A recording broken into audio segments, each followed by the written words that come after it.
It's not unusual for someone to request a reading with no burning question in mind.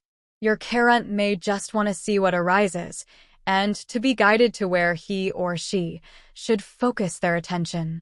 Alternatively, he or she may simply be looking for the tarot to provide an overview of life at the moment. Rise to the challenge. A good reader should always strive to ensure the consultation is as helpful as possible, whether conducting a general reading or something more specific. This kind of reading can be a challenge because there are no specific questions to focus on. To become proficient at general readings, it's advisable to get used to practicing them on yourself first. This is an excellent habit to get into for all the readings and spreads you learn on your tarot journey, as it's an effective way to build your skills and confidence before conducting readings for others. General readings usually arise in one of three cases. It's the querent's first time. Life is going well for the querent. There are no doubts or fears. As a result, there is no single issue or problem that needs to be resolved. The querent wants to get an overview before asking a specific question and expects a more detailed reading to follow. In this case, a general reading could be used as a preliminary reading. When you're giving someone their first ever tarot reading, it's important to explain how it all works. Keep in mind that the querent will most likely be trying to match what you're saying with what's happening in his or her life to see if the tarot works. Here are a few tips for making a querent's first reading enjoyable. Talk him or her through what you are doing as you lay out the tarot cards, preferably using one of the simpler spreads. Discuss the meanings of the cards with your sitter as you reveal them. As much as is possible, try to involve the querent in the search for a relevant and helpful interpretation of the cards that are drawn. Avoid interpretations that might cause anxiety. For example, explain that the death card is much more likely to signify change than mortality. A first-time querent may be a little skeptical about what the tarot cards can offer. If the sitter challenges you, simply stay calm and respond with assurance. There's no reason to lose confidence if she or he remains unconvinced at the end of the reading. An open dialogue reading is an opportunity to embark upon a wide-ranging conversation about the querent's life. This will help you identify and hone in on a pertinent aspect of life that merits greater attention. See the signs this kind of reading. To get the most out of the reading, follow these guiding principles. Choose a simple spread that doesn't require too many cards.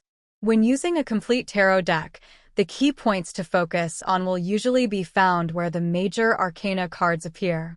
If too few, too many, or only the major arcana cards appear in a spread, finding the central point of the reading can be more complicated. For example, if there is only one major, then you can give it close attention, but it has to work within the context of any surrounding cards, as is true of any reading. If there are many majors, then it is vital to think in terms of the card's keywords so you become aware of a progression or an emerging story. When one card's meaning contrasts dramatically with the others, that's usually a sign to examine it in greater detail. A good rule is to forget the other cards for a moment and concentrate on that specific card. Then consider the other cards in relation to it and not vice versa. The preliminary reading. A preliminary reading provides the opportunity to set the scene for the more specific reading to follow. Use it to gather background information and establish a context before addressing the specific question. As this is the first of a two-part tarot exploration, the preliminary reading is a more advanced technique that requires a certain amount of reader experience. You'll need to understand which cards in the general reading will help you interpret the future reading. Look for indications as the reading unfolds. When giving the second reading, it's important to keep in mind what came up in the preliminary reading and to use it to help inform what may arise. Hone in on helping. Whatever type of reading you give, remember that you want your sitter to gain meaningful insights. The whole point of reading the cards, whether for yourself or someone else, is to bring clarity to a situation in a way that is supportive, healing, and wise. In this way, A Carent can be empowered to make his or her own decisions.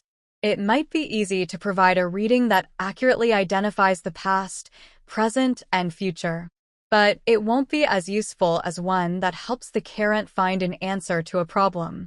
If you can motivate and direct your Carent towards meaningful reflection at the right time, you'll also make a positive difference in helping him or her navigate life more easily. Until next time, farewell.